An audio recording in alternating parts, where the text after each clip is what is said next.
नमस्कार, मैं हूं कुंदन और आप देख रहे हैं फर्स्ट झारखंड। रामनवमी हर तरीके से संपन्न हो चुका है और रामनवमी जुलूस भी जो है जहां तहां वायलेंस का शिकार हुआ है।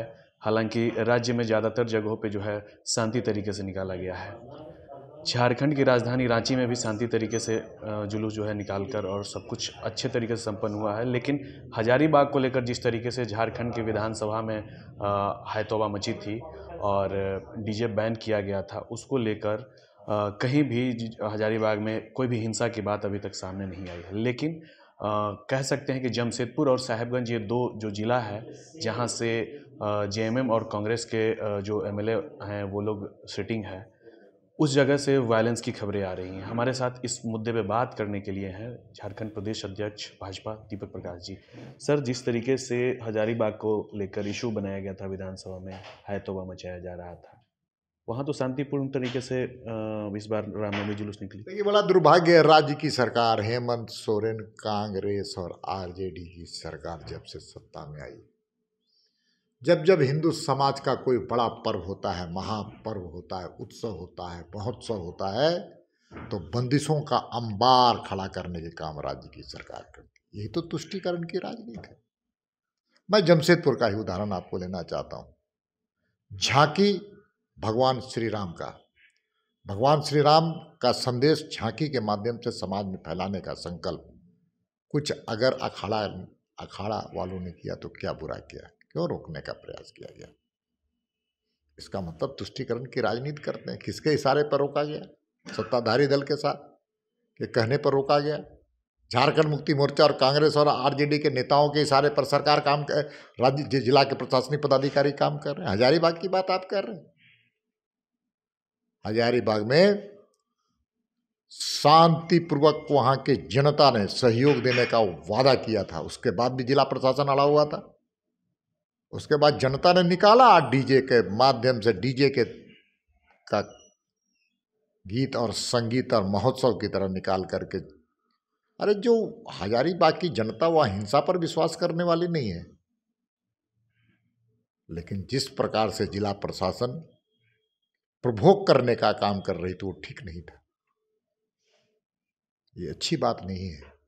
हम तो शांतिप्रिय है और हमारा हिंदू समाज हमेशा से शांतिप्रिय है। इसलिए इस प्रकार की परिस्थितियों का निर्माण करने वाली राज्य की सरकार और हेमंत सोरेन स्वयं जिम्मेवार है। लेकिन अमन चैन इस राज्य का बना रहे, इसके लिए भारतीय जनता पार्टी लगातार काम करती है। लेकिन कुछ ऐसे शरारती तत्व, उपद्रवी तत्व, जो कौन है, कैसे लोग हैं, कहाँ से पत्थर फेंके जाते हैं, ये सब कोई जानता है। उस पर कार्रवाई क्यों नहीं हुआ? पांकी में इतनी बड़ी घटना घट गई, कहाँ से पत्थर फेंके गए, गिरफ्तारी नहीं हुई। तो इसका अर्थ है कि शरारती तत्वों का संरक्षण इस सरकार के द्वारा। आपको घटना का याद मैं स्मरण करना चाहता हूँ। इसी मेन रोड में बजरंग बली के मंदिर पर हमले हुए, नामजद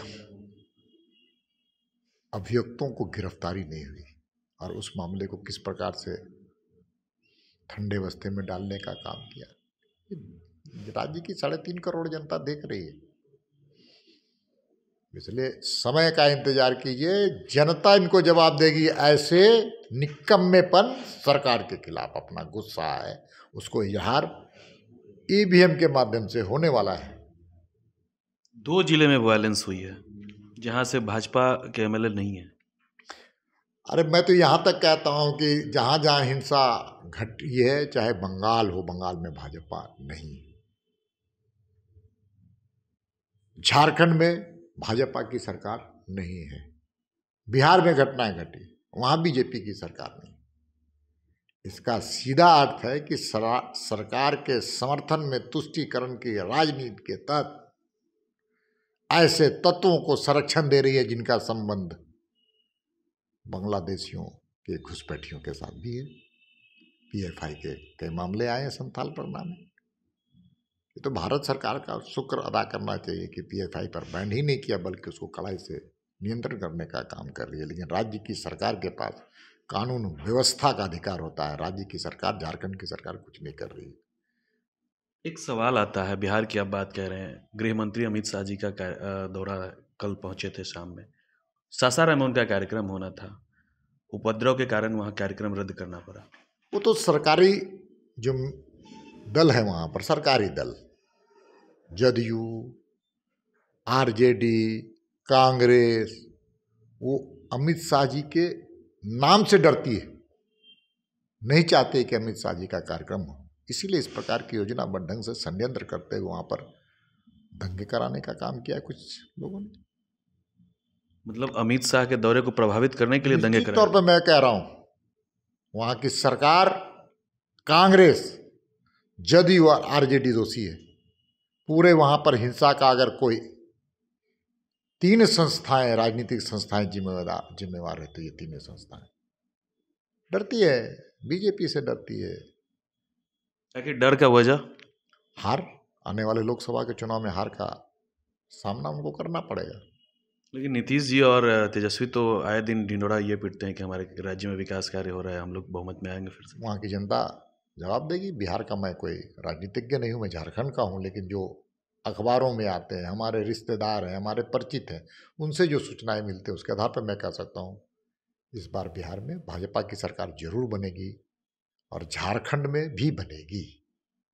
जाहिर तौर पे ये दीपक प्रकाश जी हैं और इन्होंने स्पष्ट कहा है कि शरारती तत्व को जो है प्रभोग करने का काम सरकार की ओर से किया जाता है, और जैसा कि मेन रोड की घटना को भी इन्होंने याद दिलाया है, और उस मामले में जिस तरीके से नामजद अभियुक्तों की गिरफ्तारी नहीं हुई थी, उस पर भी इन्होंने कटाक्ष किया है। अधिक अपडेट्स के लिए देखते रहिए फर्स्ट झारखंड।